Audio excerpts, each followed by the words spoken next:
Brothers and sisters, there's certain type of behavior that will set us back as black people, okay, as Africans. All right. I saw this video before, but I decided to talk about it today because of stuff that's going on. This sister embarrassing all of us, all of us, embarrassing her entire race, black race. All right. Let's watch this video. Black woman falls to her knees and crawls to King Charles.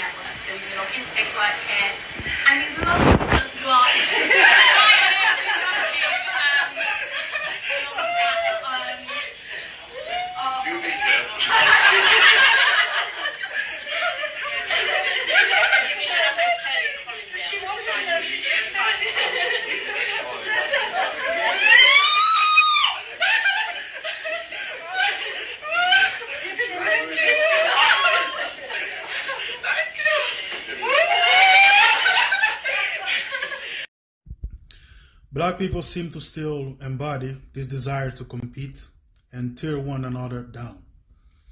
Black people across the planet have competed with one another for centuries after slavery. The colonizers divided some of our ancestors by skin complexion, dark and light skin, which forced them to create segregation among themselves.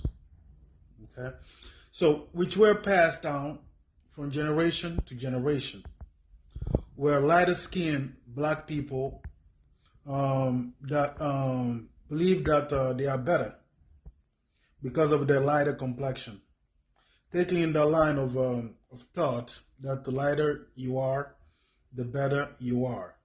This is a BS created by white supremacy so they can divide to conquer more resources for themselves. And too many idiots, black people, believe in their lies. In 2008, I was going on different dates with a white woman and a black woman, contemplating which one to marry. I decided to speak with a black friend of mine. I asked his opinion about which one he thought I should marry. And he answered saying to me, if I was you, I would have choose Sarah, the white woman, instead of Solange, the black woman. So you kids can have light skin. That's what he said to me. I was shocked when I heard Pedro saying that to me, and I ended up choosing Solange and marrying her months later. Solange, the black girl. See, this is what colonization brought to black men mentality. Some of us don't even like ourselves, which is stupid. You have to be an idiot to not like you, who you are or where you come from. And you are starving to become somebody else that you are not. That's mental illness.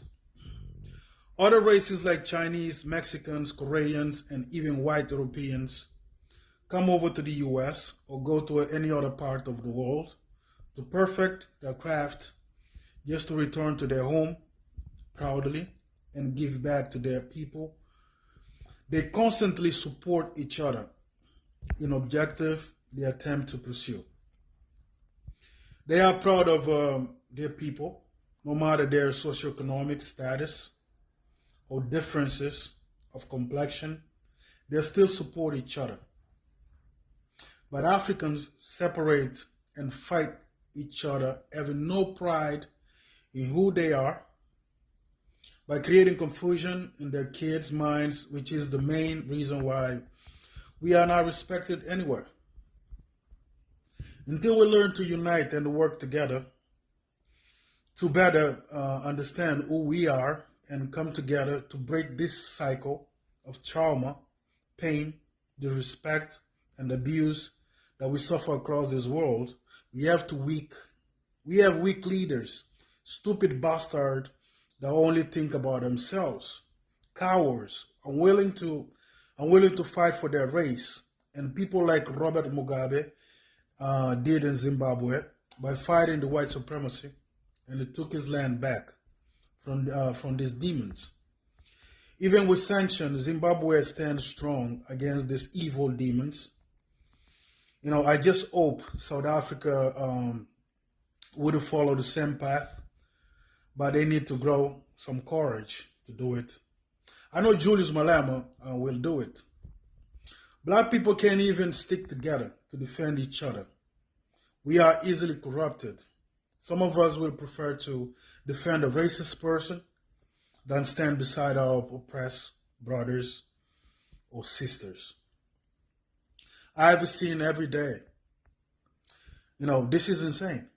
Some black people even say that they are not black or not from Africa because they see Africa as an undesirable place that no one wants to be associated with because there are lies imposed in their mind by white supremacy, and because they are so deplorable, they can even think for themselves. They prefer to believe on their enemy and to follow the enemy. So if you try to open their eyes, they will fight you. And some will even try to kill you for opening their eyes because they're still living in that state of mental enslavement. Yesterday I did content about racist Chinese woman disrespecting Jamaicans. Somehow Negroes, Jamaicans, and they started commenting and insulting me while defending the racist Chinese. Some of them, but other Jamaicans defend me also. Most of the Jamaicans that are proud of their African descent agree with me. This is what I'm talking about. Until we fix this craziness among us, we will keep losing to these demons. Our biggest problem as Africans is there are too many house Negroes among us. Let me explain to you what the meaning of the house Negroes. Okay, house Negroes are black enslaved house servants. Okay, which are lighter skin house servants. They had comparatively better clothing, food, and housing compared to those enslaved people that work in the field, which are darker skin. They also are the slave's master's eyes, a snitch. So the master's defender, so referred to as house Negroes. They are the higher status in society, more respected than a common enslaved African. And then they also have a higher standard of living than a field slave or field Negro who work outside in the field. Because they have to kiss, their slave owners' butts to survive. This type of black people, like some evil African leaders, lawmakers, and even common people, are our real enemies. Because they look like us, and they live among us. They hate themselves. That's why they rather defend a racist person instead of sticking together with their oppressed people. I see them every day, making rude and ignorant comments on my channel, in everyday life activities, etc. Most African presidents, for example, they are house Negroes as well. They serve the Western former colonizers while they look down on their own. They can't even get along among themselves. They want to stay in power for life. Even if that means farting in public and embarrassing your whole country and the entire African continent in general. They only think about themselves. Others can suffer and die. And they rather defend lies instead of truth. They are not willing to support another black person. They see their brothers and sisters as their competition that should get rid of. They get jealous seeing their brother working hard to get ahead. They feel threatened whenever they see progress. They focus mostly on individualism instead of let them work together, okay, to develop our community together. Like Igbos from Nigeria do. That's why I love Nigerians, because Nigerians, they are smart and well balanced people. See, Igbo tribe from Nigeria, they have a philosophy of life that's unique in its greatness, and they work together in collectiveness.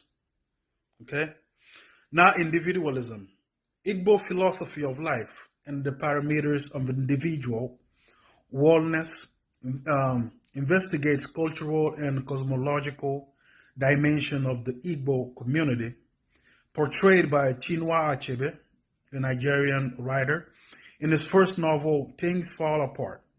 By analyzing the traditional mores of Igbo people, this study argues that the indigenous people of Igbo conducted their lives very much similar to the ways Young was to posit about half a century later as the best way for the conducting a healthy and a meaningful life.